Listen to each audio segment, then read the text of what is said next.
The United Kingdom's Ministry of Defense latest intelligence update on Ukraine, July 24, 2023. The Kremlin's latest move to militarize Russian youth is more propaganda than pragmatism. This September, Moscow will add drone operation and combat skills to mandatory civil defense classes for 16 and 17-year-olds. While concerning, this effort is likely more about indoctrinating patriotism than building genuine capability. The new drone lessons will supposedly cover reconnaissance, encountering enemy uncrewed aerial vehicles. But training teenagers for a few hours on operating complex military systems will have little real impact. The same goes for the shooting, first aid, and grenade throwing also being added to the curriculum. Instead, the focus is on conditioning youth to see military service as a patriotic duty. This lays the groundwork for increased conscription and militarization that the Kremlin desperately needs to sustain its flailing invasion of Ukraine. Still, the specific emphasis on drones does highlight one thing. Russia realizes uncrewed aerial vehicles are now a core capability for modern war. In Ukraine, small fleets of commercial drones have proven highly effective for everything from artillery spotting to dropping small bombs. Russia is racing to catch up on this inexpensive but vital battlefield technology. So while the new school lessons are mostly bluster, they do expose worries in Moscow about lagging behind on tech-driven warfare. But brainwashing teenagers is no substitute for the hard strategic choices needed to regain Russia's competitiveness on the battlefield. The Institute for the Study of War Russian Offensive Campaign Assessment. A daring Ukrainian drone strike struck near the heart of the Russian defense establishment in Moscow on July 24th, marking the first known attack of its kind within the Russian capital since the start of the war. 2 Ukrainian drones detonated near the Russian Ministry of Defense building, with one blast occurring just 500 meters from the ministry itself and 200 meters from a reported secret Russian military intelligence facility. While Russian authorities sought to downplay the strikes, Ukrainian officials hinted at their responsibility, with the country's digital minister warning more such attacks could be forthcoming. The unprecedented infiltration of Ukrainian drones into central Moscow despite Russian defenses highlighted possible vulnerabilities even in the regime's most protected areas. While some pro-Russian military bloggers criticized Russian air defenses, others argued the propaganda value of the strikes was fleeting.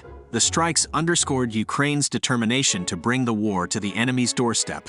The Institute for the Study of War key takeaways today.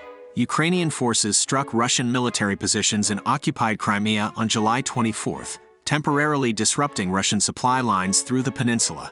The strikes demonstrated Ukraine's resolve and growing ability to threaten high-value Russian rear areas.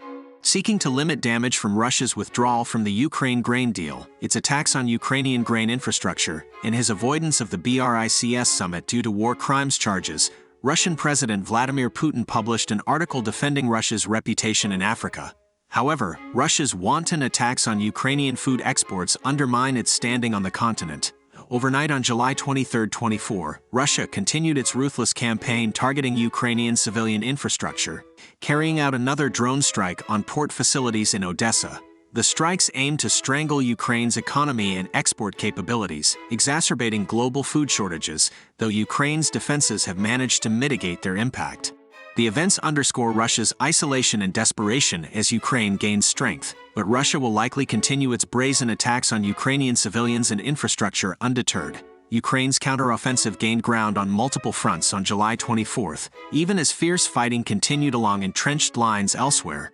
Ukrainian forces reported advances along the Kupiansk-Svatov-Kremina axis in the northeast and around the pivotal Bakhmut area in the Donbass, reflecting determined efforts to push back Russian occupation forces. At the same time, the Kremlin continued consolidating its authoritarian grip at home, passing repressive laws with minimal opposition. Amid grinding battles along the Avdiivka-Donetsk city and Kupiansk-Svatov-Kremina lines, Russian troops eked out marginal gains south of Kremina.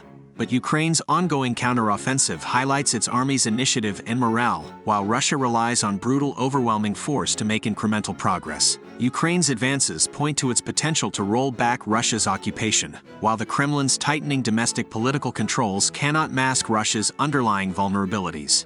Russia's grinding offensive in western Donetsk made no verified progress on July 24th, even as Ukraine's forces went on the attack in the region and in western Zaporizhia. Ukrainian officials reported advances around Orikhiv, reflecting Ukraine's initiative on multiple fronts. Meanwhile, Russian authorities trumpeted the supposed achievements of their military industry in a bid to mask production failures. At the same time, Ukraine revealed the complicity of Belarus in Russia's deportation of Ukrainian children, underscoring Minsk's enabling role in Russian war crimes. Russia's lack of gains despite massive force illustrate the limits of its brute force tactics. In contrast, Ukraine's ongoing counteroffensive highlights its army's skill and determination to liberate occupied territory. While Russia attempts to cloak its deficiencies with propaganda, Ukraine exposes Putin's partners in atrocities against civilians. Ukraine's battlefield initiative and moral high ground place further pressure on Russia's strained war machine.